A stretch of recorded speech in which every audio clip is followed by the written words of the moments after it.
ভবিষ্যৎ সুখে ভরে তোলার চেষ্টা, এই তো প্রত্যেক মাতা পিতার প্রথম কর্তব্য, যাদের আপনি এই সংসারে এনেছেন, যাদের কর্মের দ্বারা এই জগৎ আপনারও পরিচয় পাবে ভবিষ্যতে।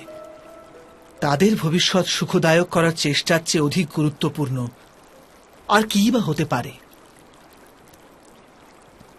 কিন্তু সুখ আর সুরক্ষা,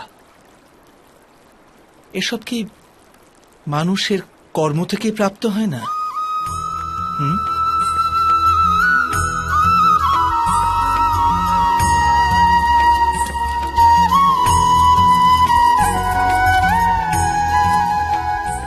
মাতা পিতার দেওয়া ভালো বা মন্দ সংস্কার, বা তাদের দেওয়া যোগ্য অথবা অযোগ্য শিক্ষা, এ সবই কি আজকে সমস্ত কর্মের মূল নয়?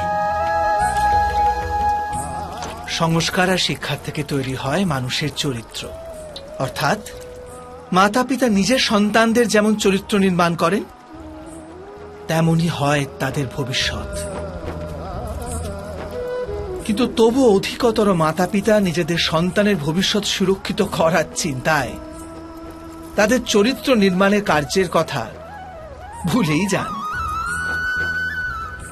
বস্তুত যে মাতা পিতা শুধু নিজের সন্তানের ভবিষ্যতের চিন্তা করেন, তাদের সন্তানদের কোনো লাভ হয় না। কিন্তু যে মাতা পিতা নিজের সন্তানের ভবিষ্যৎ নয়, তার চরিত্রের নির্মাণ করেন, সেই সন্তানের প্রশস্তি বিশ্ব সংসার করে। স্বয়ং বিচার করুন।